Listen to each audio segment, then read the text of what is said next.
রাবেয়া, ওরে অলস রাবেয়া, মরে আছিস নাকি?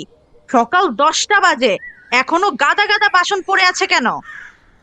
পাপা, সকাল থেকে আপনার বড় ড্রামের কাপড়গুলো ধুচ্ছিলাম, একটু জিরিয়ে নিয়ে ওগুলো ধুয়ে দিচ্ছি। জিরিয়ে নিচ্ছি বলি? এত বেতন কি হাত পা ছড়িয়ে বসে থাকার জন্য দেই? গরিবের হাতে কাজ দিলে নবাব হয়ে যায়। যাও, এক্ষুনি পরিষ্কার করো।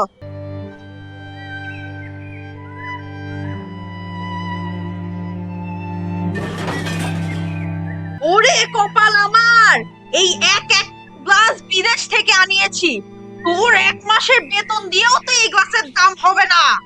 পাপা, পাপা, ভুল হয়ে গেছে, ভুল হয়ে গেছে আমার।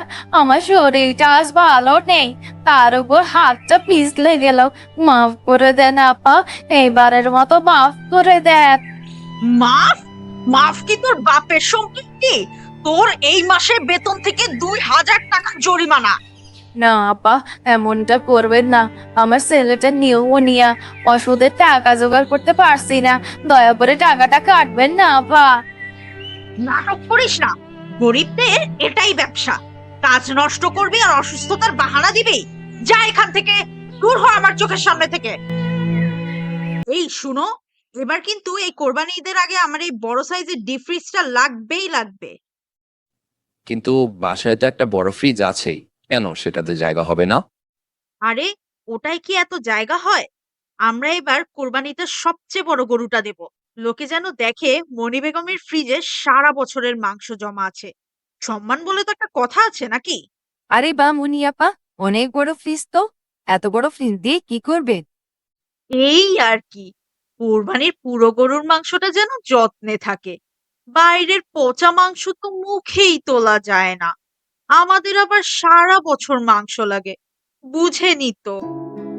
এই শুনো, কসাইকে বলে দিও যেন হাড় আর চর্বি আলাদা করে রাখে। ওগুলো পাড়ার গরিবদের দিয়ে বিদায় করে দিব। আর লাল মাংসগুলো সব প্যাক করে ফ্রিজে তোলো। মা, কোরবানির মাংসের তো 3টা ভাগ করতে হয়, গরিবের হকটা কি মেপেছেন? হুজুর, আপনি নিজের কাজ করেন তো। আমাদের আত্মীয় অনেক, তাদের দেওয়ার পর যা থাকে ওরাই পাবে। আপা, এই ঈদে বাচ্চারা একটু মাংসের ঝোল দিয়ে ভাত খেতে চেয়েছে, যদি একটু গোশত দিতেন। এই নে, যা এখন, আর আসবি না। আপা, এই তো সব চর্বি, বাচ্চারা খেতে পারবে না। একটু গোশত দেন না আপা, আল্লাহর ওয়াস্তে। আরে, মেজাজ খারাপ করিস না তো। তোদের সব গোস্ত দিয়ে কি আমরা না খেয়ে থাকবো? ভাগ এখান থেকে। রাবেয়া, এই নাও বোন, তোমার ভাই বললেন এবার আল্লাহর রহমতে ভালো কোরবানি হয়েছে। এই 5 কেজি মাংস তোমার আর তোমার বাচ্চাদের জন্য। আল্লাহ আপনাদের মঙ্গল করুন আপা। ওই বাড়িতে অনেক মাংস, কিন্তু ওদের কোনো দয়া মায়া নেই। আল্লাহ ঠিকই রিজিকের ব্যবস্থা করে দেন, শুক্রিয়া আপা। আগুন আগুন! এই ওঠো ওঠো, আমার ফ্রিজ পুড়ে যাচ্ছে, আমার মাংস পুড়ছে। আম্মু, আম্মু, ভয়ে কিচ্ছু দেখা যাচ্ছে না। বাঁচাও আমাকে, বাঁচাও। কি লাভ হলো এত অহংকার করে? যে মাংস তুমি গরিবের মুখে দিতে চাইতে না, আল্লাহ সেই মাংসই আগুনের মুখে দিয়ে দিলেন। আমার এত দামি ফ্রিজ, আমার এত মাংস, সব শেষ হয়ে গেল সব। মা, এটা ফ্রিজের দোষ নয়, এটা হলো সেই আগুনের অংশ যা অন্যের হক মারলে অন্তরে জ্বলে। কোরবানি হলো ত্যাগের নাম, মাংস জমানোর কোনো উৎসব নয়। রাবেয়া, আমি তোমাকে অনেক কষ্ট দিয়েছি। আজ আমার ঘরে এক টুকরো মাংস পর্যন্ত নেই, সব পুড়ে ছাই হয়ে গিয়েছে। তুমি কি আমায় ক্ষমা করবে? আপা, আমি আপনার উপর রাগ করিনি।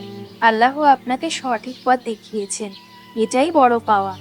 এই নিন আপা, আফজাল ভাই যে মাংস দিয়েছিলেন তার কিছুটা রান্না করেছি, আপনি খেয়ে যান।